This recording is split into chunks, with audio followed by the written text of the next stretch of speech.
할렐루야. 오늘 아침 예배 오신 여러분을 주님의 이름으로 환영하고 축복합니다. 언제나 우리와 동행하시고 나의 유일한 힘과 소망 되신 주님을 찬양하며 나아가십시다. 내 진정 사모하는 친구가 되시는 구주 예수님은 아름다워라. 산 밑에 백합화요 빛나는 새벽별 주님 영원할 길 아주 없도다. 내 맘이 아플 적에 큰 위로 되시며 나 외로울 때 좋은 친구라. 주는 저 산 밑에 백합 빛나는 새벽별 이 땅 위에 비길 것이 없도다. 내 맘의 모든 염려 이 세상 고락도 주님 항상 같이 하여 주시고 시험을 당할 때에 악마의 계교를 즉시 물리치사 나를 지키네. 온 세상 날 버려도 주 예수 안 버려 끝까지 나를 돌아보시니. 주는 저 산 밑에 백합 빛나는 새벽별 이 땅 위에 비길 것이 없도다. 내 맘을 다하여서 주님을 따르며 길이 나를 사랑하리니. 물불이 두렵지 않고 장검도 겁없네. 주는 높은 산성 내 방패시라. 내 영혼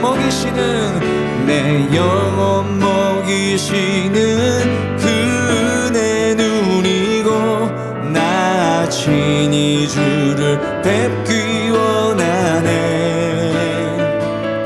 주는 저 산 밑에 백합 빛나는 새벽별 이 땅 위에 비길 것이 없도다. 주는 저 산 밑에 백합 빛나는 새벽별 이 땅 위에 비길 것이 없도다. 제 16장.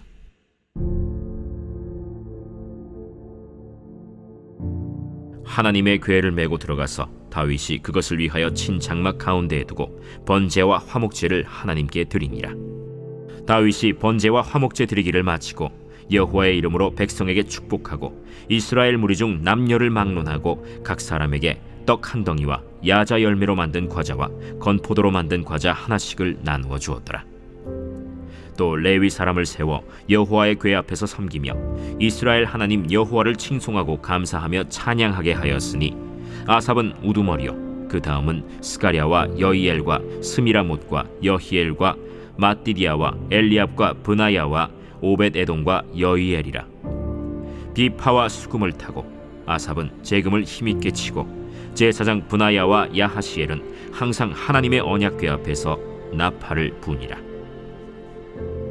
그날에 다윗이 아삽과 그의 형제를 세워 먼저 여호와께 감사하게 하여 이르기를, 너희는 여호와께 감사하며 그의 이름을 불러 아뢰며 그가 행하신 일을 만민 중에 알릴지어다. 그에게 노래하며 그를 찬양하고 그의 모든 기사를 전할지어다. 그의 성호를 자랑하라. 여호와를 구하는 자마다 마음이 즐거울지로다. 여호와와 그의 능력을 구할지어다. 항상 그의 얼굴을 찾을지어다. 그의 종 이스라엘의 후손 곧 택하신 야곱의 자손 너희는 그의 행하신 기사와 그의 이적과 그의 입의 법도를 기억할지어다. 그는 여호와 우리 하나님이시라. 그의 법도가 온 땅에 있도다. 너희는 그의 언약 곧 천대 명령하신 말씀을 영원히 기억할지어다. 이것은 아브라함에게 하신 언약이며 이삭에게 하신 맹세이며 이는 야곱에게 세우신 율례 곧 이스라엘에게 하신 영원한 언약이라. 이르시기를 내가 가나안 땅을 내게 주어 너희 기업의 지경이 되게 하리라 하셨도다. 그때 너희 사람 수가 적어서 보잘것없으며 그 땅에 객이 되어 이 민족에게서 저 민족에게로 이 나라에서 다른 백성에게로 유랑하였도다. 여호와께서는 사람이 그들을 해하기를 용납하지 아니하시고 그들 때문에 왕들을 꾸짖어 이르시기를 나의 기름 부은 자에게 손을 대지 말며 나의 선지자를 해하지 말라 하셨도다. 온 땅이여 여호와께 노래하며 그의 구원을 날마다 선포할지어다. 그의 영광을 모든 민족 중에 그의 기이한 행적을 만민 중에 선포할지어다. 여호와는 위대하시니 극진히 찬양할 것이요 모든 신보다 경외할 것이며 만국의 모든 신은 헛것이나 여호와께서는 하늘을 지으셨도다.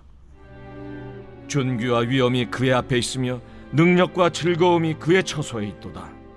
여러 나라의 종족들아 영광과 권능을 여호와께 돌릴지어다.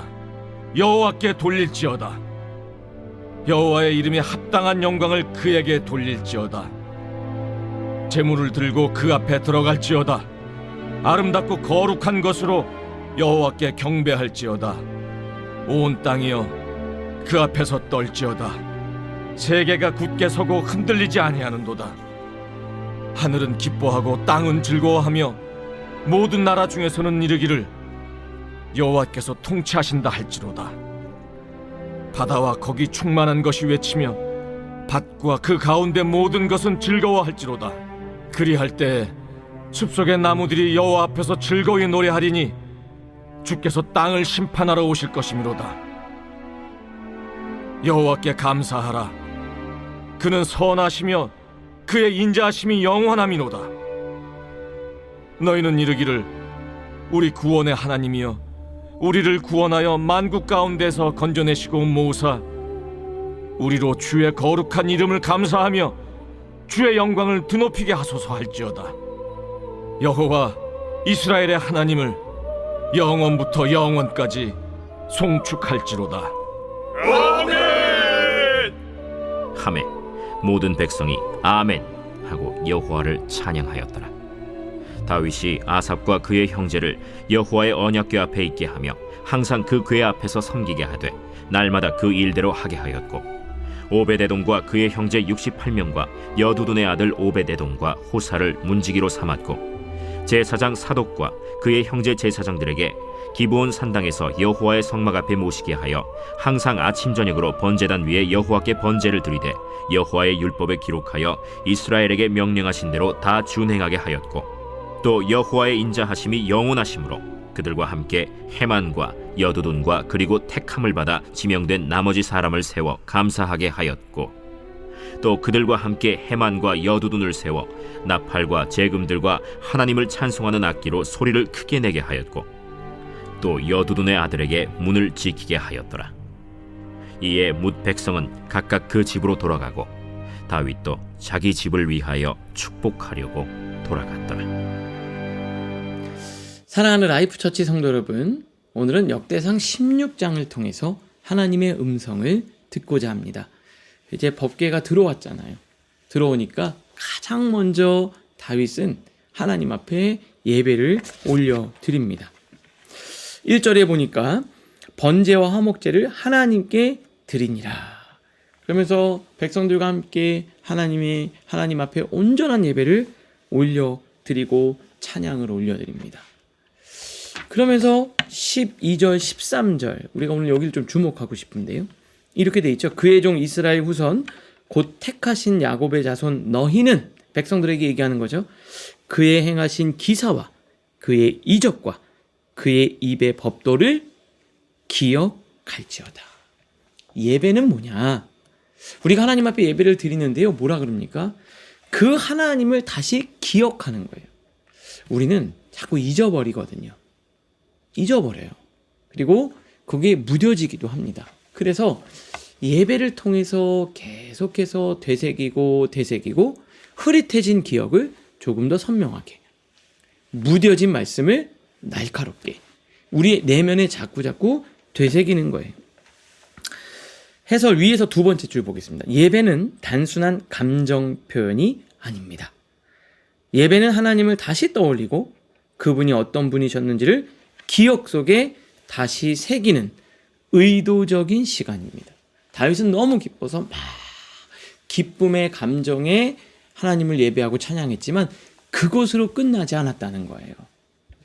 하나님이 어떤 분인지를 똑똑히 기억하고 다시 되새기고 하나님이 어떻게 역사하셨는지를 의도적으로 의지적으로 되새기는 시간이었다라는 거죠. 우린 너무 하나님을 쉽게 잊어버리죠. 그래서 그 하나님에 대한 기억을 되새기는 겁니다. 해설을 조금 더 읽어볼게요. 기억은 흘러가지 않도록 붙드는 싸움이고 예배는 그 기억을 회복하는 훈련입니다. 바쁜 일상 속에서 흐려지는 하나님의 선하심을 예배 가운데 다시 중심에 세워놓고 되새기는 거예요. 오늘도 에브리데이 위드 갓을 통해서 여러분들 안에 하나님이 어떤 분인지 그리고 그 하나님을 향한 마음을 다시 되새기고 기억 속에 집어넣으실 수 있기를 바랍니다. 두 번째입니다. 이제 백성들이 다 예배를 드리고 나서 어떻게 합니까? 43절. 이에 뭇 백성은 각각 그 집으로 돌아가고 다윗도 자기 집을 위하여 축복하고 돌아갔더라. 예배를 중심으로 먼저 하고 이제 삶의 자리로 간 거예요. 여러분, 예배를 통해서 내가 먼저 채워지고 그리고 삶의 자리로 나가는 거예요. 순서가 있습니다. 우리가 교회에서 모여서 예배를 드리죠. 근데 이런 생각이 있잖아요. 맨날 예배에서 모이기만 하면 되냐? 밖에 나가서 예수 그리스도의 삶을 살아야 되는 거 아니냐? 그 말 맞아요. 그런데 중요한 게 있습니다. 내가 예배로 내 심령이 단단해지고 성령으로 충만하지 않은 상태로 나가면 어떻게 되냐? 세상을 변화시키긴커녕 세상에 우리가 동화되는 거예요. 먼저 세상과 분리를 먼저 해야 돼요. 그리고 모여서 내 삶의 중심에 하나님을 놓고 말씀으로 영적으로 무장이 된 다음에 다시 돌아가야 돼요. 근데 그렇지 않으면 그냥 세상을 변화시키겠다고 갔는데 변화시키기는커녕 여러분이 세상에 동화돼요. 세상 속에서 여러분이 변질되어져 버릴 거예요. 우리가 삶의 자리로 돌아가는 건 맞지만 하나님의 뜨거운 가슴을 가지고 돌아갈 수 있기를 바랍니다. 그리고 더 중요한 것은 내가 예배가 회복이 돼야 그 삶의 자리도 제대로 자리를 잡을 수가 있는 거예요. 큐티책 해설 첫 번째 줄 보겠습니다. 하나님을 향한 예배가 회복되자 사람들은 각각 자리로 돌아갑니다. 다윗도 왕의 자리를 잠시 내려놓고 가정으로 돌아가 복을 빕니다. 하나님이 중심에 자리 잡으면 다른 삶의 모든 영역도 제자리를 찾게 됩니다. 그러면서 그 다음에 더 중요한 얘기가 있죠. 삶을 정리하고 재정비하려면 먼저 중요한 하나님이 삶의 중심에 있어야 돼요. 제일 먼저가 뭐라고요? 예배가 회복되는 거예요. 우리가 오늘 매일매일 에브리데이 위드 갓을 통해서 하나님의 말씀으로 우리 심령을 채우지 않습니까? 근데 그게 왜 중요하냐? 가장 중요한 기준점을 세우는 거예요. 그래야 정리와 정돈이 돼요. 근데 이 기준점이 없으면 정리와 정돈이 안 되는 거예요. 왜 우리의 삶이 복잡할까요? 하나님을 중심으로 삶이 다시 세워지지 않았기 때문에. 오늘 여러분, 말씀으로 여러분의 삶이 재정비되는 은혜가 있기를 주님의 이름으로 축복합니다. 그리고 먼저 은혜를 받는 거예요. 오늘 하나님의 은혜로 충만해져서 여러분의 삶의 자리로 돌아가시고 그곳에서 영향력 있고 파워 있게 오늘 승리하실 수 있기를 바라요. 내가 오늘 은혜로 심령이 채워지니까요. 전쟁터와 같은 삶에서도 여러분 승리하실 겁니다. 그런 라이프처치 성도님들 모두가 되시기를 바랍니다. 말씀을 통해 생각하겠습니다. 첫 번째입니다. 여러분은 어떤 기억을 반복적으로 되새기고 있습니까? 과거의 아픔입니까? 과거의 하나님의 은혜입니까? 두 번째입니다. 내 삶의 중심 자리를 지금 누가 혹은 무엇이 차지하고 있습니까? 하나님이 아니라면 다시 그 자리에 하나님을 내어 드립시다. 오늘을 위한 기도로 마치겠습니다. 주님, 삶이 흔들릴 때마다 예배를 통해 당신을 기억하게 하옵소서. 하나님이 내 삶의 중심이 되실 때 모든 것이 회복됨을 믿습니다. 예수님의 이름으로 기도드립니다. 아멘.